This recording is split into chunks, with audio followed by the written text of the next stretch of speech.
Eu queria inserir na pauta aí a Ana Campagnolo. Gente, eu sou muito fã, ela tem o livro mais vendido sobre feminismo do Brasil. Ela realmente dá uma aula sobre feminismo e sobre cultura, né? Você é muito estudada, você incentiva as pessoas a ler, tinha um clube de leitura, aliás. E eu queria que você contasse não apenas sobre a pauta feminista, como que você se interessou, começou a se interessar por isso, mas também a importância da leitura na vida do brasileiro. Eu vou cortar só um minutinho aqui, só para falar o seguinte. Eu já estava pensando, você cortou o que eu ia fazer. Eu ia chamar a Ana exatamente porque ele falou de feminismo e as pessoas falam do troço, aquele cara que matou o escritor porque não gosta do livro dele, mas nunca leu o livro dele. Já viu? E exatamente a Ana para dar essa visão. Eu queria, muito interessante.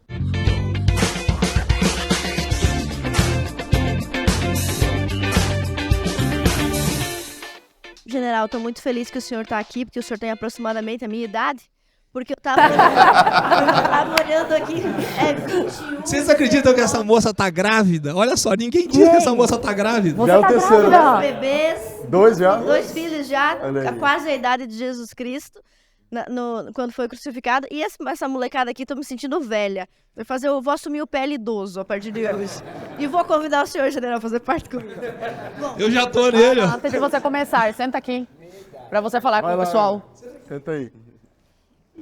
Sai daqui, Zoe, vem cá. Zoe, quando você estava conversando, eu estava justamente, acho que você leu meu pensamento, querendo interferir no que você disse. Você falou sobre informação, sobre como é importante a gente ter argumento para o que a gente vai falar. Eu sou de Santa Catarina, às vezes as pessoas me encontram no aeroporto, nem sabem, deputada, de onde eu sou, né? Mas conhecem pelo livro. E eu sou de Santa Catarina e eu tenho muito orgulho, eu levo um mapinha do meu estado para onde eu vou, porque Santa Catarina, desculpa pessoal, na minha opinião, é o melhor estado do Brasil. E recentemente saiu uma pesquisa que fala que Santa Catarina é o único estado cujas crianças estão com um nível de alfabetização adequado em uma determinada faixa etária.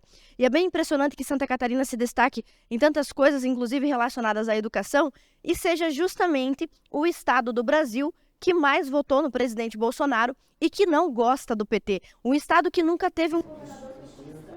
Muito importante. Você consegue imaginar nunca ter tido um governador petista? Eu sei o que aconteceu com o Rio de Janeiro, depois da passagem do Leonel Brizola. Minas Gerais. De esquerda, Minas Gerais, e não precisamos falar de outros países, de outros estados, né?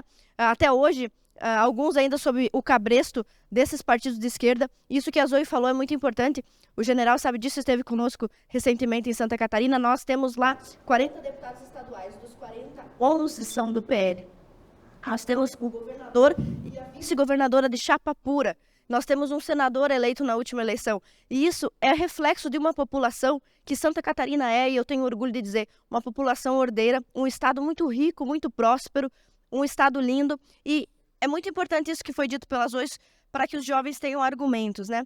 É muito comum a gente assistir debates, vocês devem ter visto isso também, onde um lado está lacrando e o outro lado está mitando.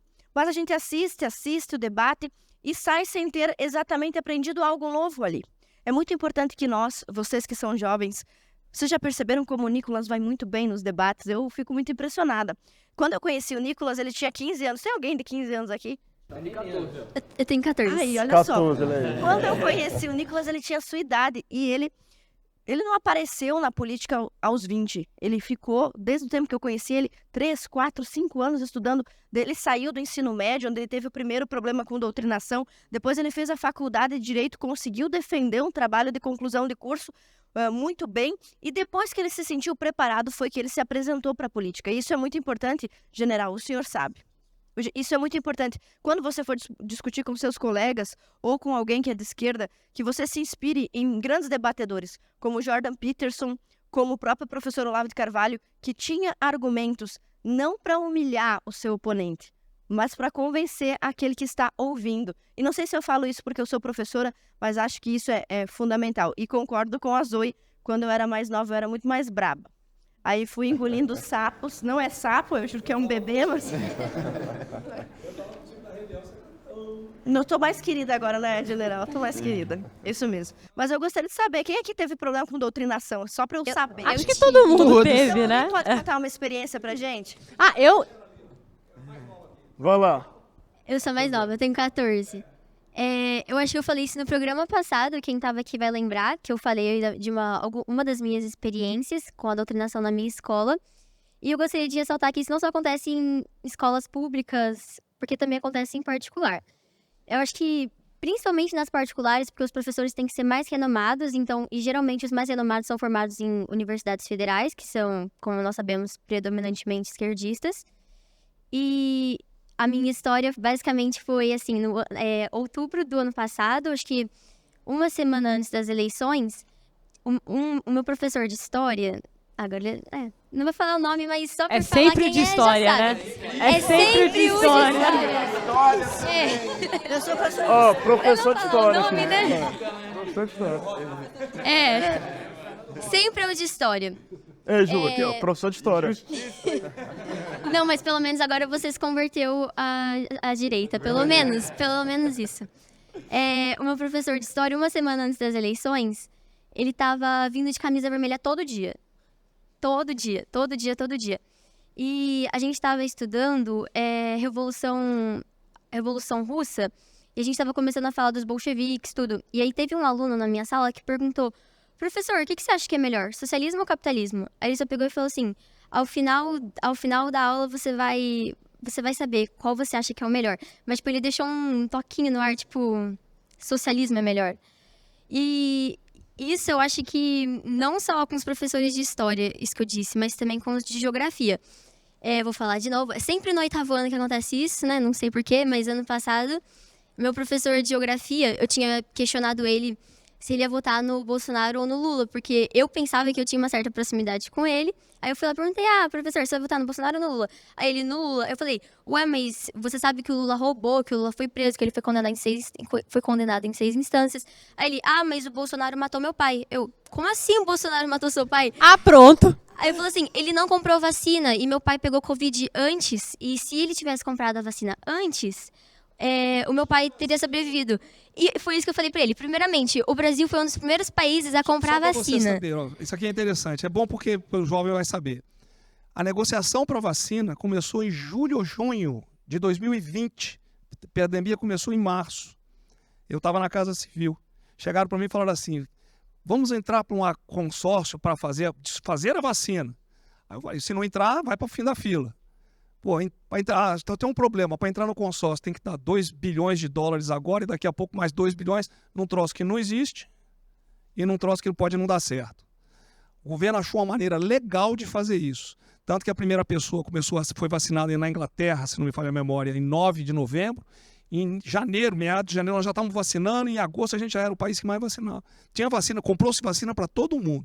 O que se discutia é o direito de você decidir se quer vacinar ou não. Júlia, um detalhe, na próxima vez que esse professor falar contigo sobre isso, pergunta para ele: professor, quando o muro de Berlim caiu, o povo correu para onde?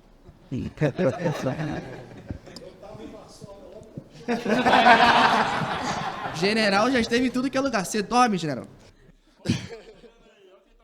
Eu fui para Varsóvia, pós queda do muro, quando a Polônia entrou na União Europeia e tinha acabado de entrar na OTAN, na NATO, né, a OTAN. Você sente nitidamente que a sociedade polonesa tem mais preocupação, você polido aqui, tem mais preocupação com o soviético, com aquele regime, do que com o nazista. Tá? Foi muito mais prejudicial a eles do que... General, antes do senhor passar a palavra, conta aquela história que o senhor contou lá na Assembleia Legislativa de Santa Catarina, que o senhor... Eu conto tanta história que eu já não me lembro mais. Que o senhor visitou países do leste europeu, que o senhor inclusive morou lá, e que lá era proibido. Meu motorista, o cara... Deixa eu só chamar o nosso astronauta para vir para cá. Que Direto daqui a pouco se gritar atenção para metade aqui. Por favor. Tudo bem? Tudo bom? Foi bom que o Marcos chegou, que eu vou só falar isso e vou sair daqui. Senta aí, general. Senta aí. E chamar o Aldir aqui também para sentar aqui. Vai lá, Aldir, senta aí. Senta aqui. Ó, então, representante aí do nosso Nordeste. Feito você falou, né? Um motorista que trabalhava comigo, o Michal, ele veio ao Brasil. Aí chegou para mim e falou assim: general, eu não estou entendendo, aqui não é proibido. Eu falei: não é proibido o quê? Ele falou: aqui não é crime. Eu falei: o quê? Ele passou por um lugar e tinha a bandeira com a foice e o martelo. naqueles países ali, por exemplo, que eu tenho certeza, Polônia, Hungria, eu não sei se outros, mas tem outros também, onde teve o regime soviético, aquela bandeira da foice e do martelo é proibida. É como se fosse o nazismo. Era proibido. Era isso que você queria que eu falasse? Tá? Mais um troço depois que eu conto só para você que não pode. E voltando ao assunto que a Júlia estava falando, da importância também da influência de nós dentro da escola, também com os nossos professores. Eu vivi uma situação muito semelhante, porque na minha época de ensino médio, que tem muito tempo, tenho cara de novinho, mas sou tão novinho, tenho já 27 anos de idade, há 10 anos atrás, no ensino médio, meu professor de história também, além de ser ateu, ele sempre pregava a questão do socialismo, que o PT, né, era a solução dos problemas, e na época era Dilma presidente. 10 anos se passaram, eu fui dar palestra em Manaus, há 1 ano e meio atrás, e minha professora de química, eu não sabia que ela estava lá, ela foi me assistir, porque eu divulguei no Instagram, sabia que ela me seguia, e quando eu terminei a palestra, ela veio falar comigo, eu falei, meio com esse rosto, não é estranho, 10 anos se passou. Ela veio chorando falar comigo, me pedir desculpa e dizer que ela hoje me admirava. Ou seja, o meu posicionamento, ela falou assim, Maicon, eu nunca fui de entender o que era direita, eu não gostava do Bolsonaro. Só que eu te segui, comecei a te acompanhar e vi que a sua conduta, as coisas que você falava, me fez a pesquisar. E esse professor de história, ele voltou a falar comigo, porque na época da campanha de 2018 ele me bloqueou, me xingou um monte de coisa. E recentemente ele mandou uma mensagem bem assim pra mim, falou, Sullivan, continuo não gostando do Bolsonaro, mas eu gosto de você. E independente de quem esteja lá no poder, eu quero que você um dia me represente em alguma Câmara, em alguma Assembleia, para cobrar aqueles que nos roubam. Eu fiquei tipo assim, mas você gosta do PT? Mas... E eu achei interessante isso, porque ele entendeu qual que era a moral. Ele falou assim, Maicon, eu tô do lado daqueles que defendem o povo. E se o meu presidente for aquele que está contra o povo, eu vou estar a favor daquele que está contra aquele que está roubando o povo. Então, o que eu quero deixar de mensagem aqui? A importância de influenciar não somente os nossos colegas, mas também os nossos professores. Boa. Ô Maicon, eu conheci alguns professores, aconteceu disso também, de passar o tempo. Diretora de uma escola que eu estudei quando eu era pequenininha, ela conheceu a história da minha família e ela me forneceu uma bolsa integral para eu poder estudar na escola. E muitos anos se passaram e ela descobriu que eu produzo conteúdo agora e ela achou super legal. Tem outros professores que acabam me seguindo também, mas o que eu acho muito importante é da gente fazer essa insurgência dentro da sala de aula. Eu tinha uma professora de espanhol. Espanhol. Ainda bem que não é de história nem geografia. E ela, na época das eleições de 2018, ela virou uma porta de militância, ela tanto na sala de aula quanto nas redes sociais. Mas eu achava muito interessante que os alunos da minha sala, alguns meninos, a gente criava uma discussão. Ela vinha, falava as abobrinhas dela, falava que o Bolsonaro era machista, racista, homofóbico, não sei o que lá. E virava uma briga na sala, porque os alunos não ficavam quietos. Sabe, a galera da minha sala, eu dei sorte de cair numa turma que realmente se impunha e falava, não, ó, a gente não Você quer... Você não quer sentar aqui pra responder? Papo. Não precisa. Não, senta aqui, chega aí, ó. Senta aí, ó. Vai lá. E ganhei uma água. E era uma turma que realmente se impunha bastante. Era tipo, não, a gente não quer saber de doutrinação aqui. E aí, depois de muito tempo, depois que eu conheci essa professora, eu fiquei anos com ela, porque era uma cidade pequena, era o mesmo professor a vida inteira de todo mundo. Eu acabei começando a produzir conteúdo, eu não lembro se eu já tinha feito 18, inclusive eu vou tietar um pouco, porque quem me fez começar a produzir conteúdo foi essa mulher aqui, ó. Obrigada. Eu li o livro dela. Professora de história pra salvar o grupo. É Holiday pra salvar. E é muito legal como a coisa vai se expandindo. Uma professora de história, não militante, que fez questão de bater o pé e falar, não, eu não vou seguir essa cartilha, eu vou falar o que eu penso. Ela influencia pessoas, eu li o livro dela, comecei a fazer conteúdo, mudei de foco um pouco depois, na época eu só falava de antifeminismo, agora eu falo mais de política. Esses dias eu recebi mensagem de uma menina de uns 13 anos, 13, 14, da sua idade, que me segue, e ela disse que um professor dela, e eu lembrei muito de você quando ela me contou essa história, um professor dela estava falando sobre sufrágio, e ele veio dizer que o voto feminino foi uma conquista feminista e que sem feminismo as mulheres nem trabalhariam. E o que essa menina fez? Ela virou pro professor e falou, professor, você tá mentindo. Na cara dura. E o professor perguntou, ué, como assim? E ela chegou no professor e ela falou algumas coisas e o professor pediu desculpas pra ela. Falou, não, tudo bem, perdão se o meu posicionamento te incomodou. Desculpa, na frente da sala. E ela me mandou essa mensagem, ela falou, Dodô, obrigada, porque você, a Ana e várias outras meninas, vocês produzem esse conteúdo e vocês passam informação pra gente e a gente consegue peitar esses professores, sabe? Porque o professor de esquerda, o militante, ele não vai ter medo de ser desagradável na sala de aula. Eu tenho certeza que todo mundo aqui já passou por algum tipo de constrangimento com o professor em sala de aula por causa disso. Então, a gente precisa começar... O pessoal estava contando de casos de doutrinação, eu estava pensando, me veio um título de um livro, chama Espiral do Silêncio. A gente tem que quebrar essa espiral. É para isso que a gente está aqui, essa que é a nossa função, é quebrar a espiral do silêncio. Tem uma sala de 30 alunos. Se 1, 2 começa a falar, 1, 2 que não são tão tímidos, a galera que era mais tímida perde o medo, começa a se manifestar. E aí, quando você vai ver, chega na situação que eu passei quando eu estava no primeiro ano do ensino médio. De vir uma professora de espanhol falar que o Bolsonaro era um racista, homofóbico, machista, e metade da sala levantar e falar, não, professora, é o seguinte, não, o Lula é bandido, o Lula é ladrão, a gente não gosta dele e a gente não quer que você fique espalhando mentiras sobre quem a gente considera um bom candidato dentro da sala de aula, porque sala de aula não é para isso. Inclusive, esse foi o último dia que essa professora falou disso, eu não lembro de ela nunca mais ter tocado nesse assunto. Exato, eu acho que isso é muito interessante que você está falando. A gente tem que ter argumento sempre para discutir com aquele que está mais ou menos à nossa altura, nosso par, nosso colega. Meu Deus, general. Só porque eu tô quase da sua idade, é isso? É o transjovem. Você tá grávida, Ana. É o nosso transjovem. Você é agradado aí, é isso? Mas tem uma questão muito... Tem uma questão muito interessante nisso que você está falando. A gente tem que discutir mesmo, trazer argumentos com quem está mais ou menos da mesma idade que a gente, no mesmo clima que a gente. Mas no caso do professor é muito importante lembrar o seguinte: não é que você precisa necessariamente vencer o debate com o professor. Você não precisa sequer debater com ele. Você tem que exigir que seu professor respeite o espaço da sala de aula. Você tem que cobrar dele, professor, o senhor tem direito de ter uma opinião e o senhor tem, inclusive, direito de liberdade de expressão. Mas aqui, dentro desse espaço, que é um espaço público, o senhor é um funcionário público. O senhor é pago para lecionar. Exatamente. E eu quero saber, professor, sobre a história da Revolução Russa, fatos, a interpretação e a opinião sobre o fato é comigo. Eu e minha família vamos decidir se nós queremos estar do lado dos trotskistas, dos leninistas, dos capitalistas. As questões relativas à moral, à religião e à política são questões livres para a família decidir. Inclusive, o Brasil é signatário de um acordo, Pacto São José da Costa Rica, que garante à família e que garante aos pais o direito na primazia da educação moral dos seus filhos. Então, antes você pode, claro, discutir com o seu professor se você vê que tem condições de derrubar o argumento dele, mas mais do que isso, o professor tem que respeitar você, que tem uma família bolsonarista, e até uma outra família que talvez seja o caso do professor ser ateu, tem que respeitar a religião, né? O professor tem que respeitar que aquele espaço não é o espaço dele fazer propaganda partidária.